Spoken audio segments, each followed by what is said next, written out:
We are here with Jon Lappin. Many people know your legendary father, the Palm Beach Pops, his legacy as music director and founder, Bob Lappin, his career, the list goes on and on. But please share with us your family cultural legacy and how you and the Legacy Foundation of Palm Beach County is an extension of the Palm Beach Pops.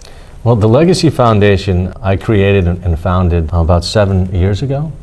And that is the legacy. That's my father's memory, and thus the name, the Legacy Foundation. And we created that because my father's love and passion was educating students, not just the music, but to see it passed on generationally. And that was the important thing to him. Shortly before he passed away, he said, you know, let's keep this going, but let's make sure that we educate children. So we did that. We did just that. We reserved all of our assets and grew them quite substantially so we could support those children who otherwise wouldn't have had the opportunity to be educated and pursue their dreams. So you had a lot of choices in the way you could support children. You've given a substantial legacy gift to FAU College of Arts and Letters. Tell me about that. Well, first of all, it's a privilege to have been able to do that. The team here, the administration, the way they run things, President Volnick, this was a no-brainer. One of the biggest reasons why we did it is so we could keep all of the assets and culture, brand, strategy here right in Palm Beach County, because this is where we're from, this is where we receive support, this is where we were tied to government cultural organizations. This is where my father was a co-founder of the Kravitz Center. This is where it belonged. And what better place to have it than here because of their commercial music program led by none other than Michael Zager. And of course the university's in the news every week about something.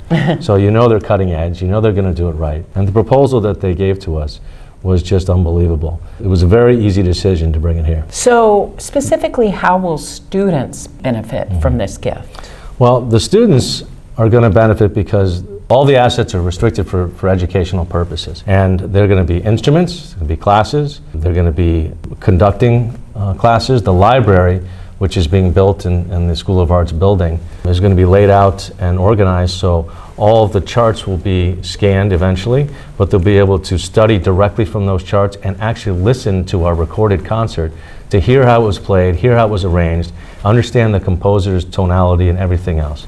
And that is probably one of the greatest assets right there. In addition, the funds will be used for preparation for graduate school and also for entering the private sector into the music industry. What about the public, the cultural resource that is this gift, that is the library? How will the public benefit? Well, the public's going to benefit because we're going to have a concert every year. We're going to be presenting a Palm Beach Pops concert along with the students and faculty here at FAU. In addition, because the gift itself and the way that we're ingrained in the school system, the young high school students will have the opportunity to come here right to the school because they have their own programs which they're going to integrate with ours.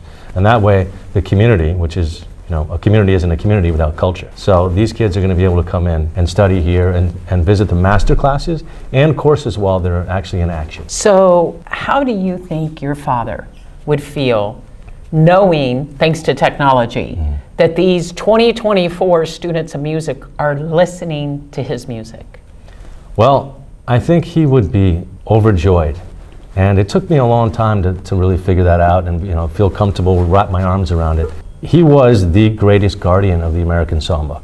And so I think that the preservation of the American Songbook, given what we did here and the university's commitment to the students and to us as leaders in the business and of music community, I think he would be very proud of that. What is different about the library that can't be found anywhere else, other than, of course, the Lappin stamp of approval? Well, I would say there are a lot of people who have their stamp on this library. Any library is worthy. Ours is a little unique because my father was in the business and had tremendous relationships with some of the industry's greatest arrangers. So you have Dick Lieb, you have Danny Holgate, Mike Renzi, all of these people who were Tony Bennett, Frank Sinatra, Peggy Lee, Mel Torme. Danny Holgate wrote Bubbling Brown Sugar, Guys and Dolls. This kind of stuff that you don't find everywhere. So in the end, what we're looking at is something that's very unique from a standpoint that it was crafted specifically for the preservation of the American Songbook by people who were some of the greatest interpreters of the music itself. Why FAU? This is a rather distinct gift. Why FAU? What's the history? Is there a history? Yes. So we performed 18 concerts a year here. And we became very close with the administration. Stacy Volnick was an administrator in the auditorium here. and she's now president. I mean, that's an incredible story in and of itself. So for us, it's a relationship, it's a camaraderie, it's a mutual understanding of the gift itself, which isn't just our gift, but it's the gift of music, which I always call the elixir of life. It's a universal language, and what better place to bring it than somewhere, someone, some people, some leadership, some administration, and students now, today, in the future, and in the past, will be able to really reap the benefits and the return on that investment. Is that what excites you most about the gift, just the future power of it? I think what excites me the most about this is the fact that I can actually be involved with something so tangible with students and help direct them, because this program, really the valuable thing about the program is the way that Michael Zager crafted it. And that is, it's not simply just about the music, it's about the business of music. That's the name Commercial Music Program. And they're giving them a full education, the whole shebang, right, wrapped up. They're enveloped by every part of being a human being. So from a financial perspective, being able to review a financial statement, to be able to protect yourself legally, to write your own contracts, to know what IP is, copyright law. It really is unbelievable what they've put together, because if you look back across the ages, from music, really no musicians had a real business background, or some of the famous people, they hit it because they had a talent. Imagine what that can do now in today's environment, which is really going to be cutting edge with all the technology coming in. You need to know what your rights are, you need to know how to manage yourself, you need to know how to manage your assets and your property. And that's the exciting part about it. I know there's the gift, there's the library. What about you yourself, your personal commitment to FAU? Well, I can tell you this, it's going to be unyielding. I'm all in. So they've offered me 2 positions. One is an advisory board member for the School of Arts and Letters and the communication program, and also to be part of a career advancement program for graduates and graduate students to help them transition into the music industry. Whatever part of the industry or facet that they choose to pursue, I might be able to help or lead. And we're putting together a team. I mean, who better to have a partner, to be your partner than Michael Zager and this wonderful university? I mean, this program has already generated Grammy winners and record executives. I mean, it's endless what the possibilities are. So I take that very seriously, and I'm happy to be a part of it. You mentioned Michael. Who else at FAU was instrumental in this success of the whole commercial music school, this whole entity that is now the FAU School of Music and Art? Well, it couldn't have come together without the leadership of Dean Horswell, Michael Horswell. You also have the head of the music department, Kevin Wilt. He's also a composer, arranger, conductor. He's an incredible professor, a very talented and gifted man. And I think that team right there, along with their institutional advancement department, they were after me for years. They were after my father for years. We were ingrained in this community. So they finally got their wish. It only took them 25 years, but together they make a great team. They're gonna, in my opinion, they're the founders of what this is. They're going to be the foundation. They're the catapult and catalyst for which this will grow. Now, fast forward, we're sitting there February, you're being honored, but we're going to have a lot of donors in the audience, a lot of sponsors, and you have an opportunity to really have your message heard. What is that message to them? It's a very strong message, and it may be a little controversial sometimes. So I'm pretty passionate and adamant about the community supporting arts groups, especially in the community. So what is most important to me is an understanding and grasp of, first of all, every donor has their own perspective of why they do it. They have a need to do this, or they have a want to do that, or they're honoring somebody. In my opinion, like I said before, a community is not a community without culture. There's also the greatest asset that you can have if you're in a position, that's the gift of giving. But my opinion is local arts groups sometimes don't get their share, in my opinion, of what money comes in or out of this market. And what I mean by that is you have national organizations and entities, whether it be medical facilities or universities that aren't from here, and they're getting these very large gifts. And this has been something that I've been criticized for saying, but I think it needs to be said. Imagine if you gave a $10 million gift to a large entity and that money doesn't stay in the marketplace. Well, what about $1 million to a local arts group? Do you know how far that could go? Do you know how grateful they would be? Do you know how many people that would put to work? Do you know how many kids that would educate? And I think it needs to be said. And that's what I would implore donors to consider, especially at that level, but at any level. And the other thing I would say to donors is you don't have to give money. You give of your time. Mm-hmm.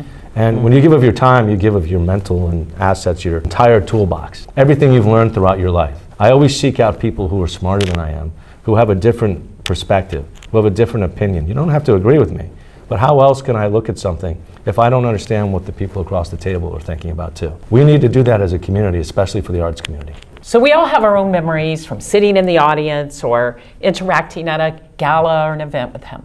But what are some of your favorite childhood memories? The way I put it is I've lived a magical musical journey. And this is very unique. Not many people have that privilege. As I reflect back, I can tell you that one of my first memories, I think I was 6 or 7 years old, and Liberace and Ginger Rogers came to my house. Oh my goodness. Yeah, and it was quite spectacular. There were probably 300-400 people there, and it was amazing, really was amazing. And my mother was an opera singer. So my father played the piano with Liberace, and then Ginger Rogers and my mother, performed and sang. I mean, that doesn't happen. No. So No. That's one memory that I can tell you about. Mel Torme playing the piano at my house, the Pizzarellis, and I could go down the list. But it's really wonderful. It gives me chills sometimes to think about it, because I'm really an anomaly. Not many people my age like this kind of music. Right. And didn't like it when they were 17. And look at me, I couldn't wait.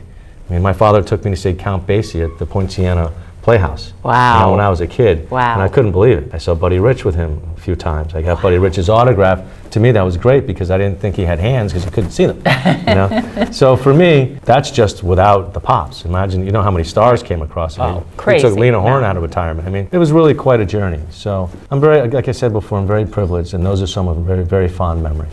Is there something about your father that you want viewers, people that come to the event, do you want something special that you want them to know about him that they may not have read in an article or heard at a concert? One of the things about my father was when he believed in something, he went all in, but you had to do it right. And sometimes the right way isn't always the easiest way.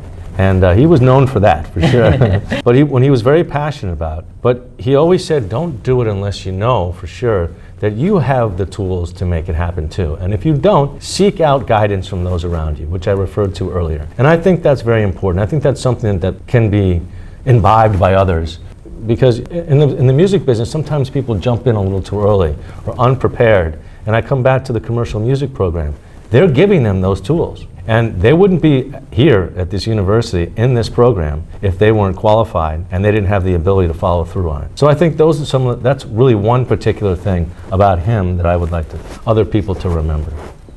Thank you so much.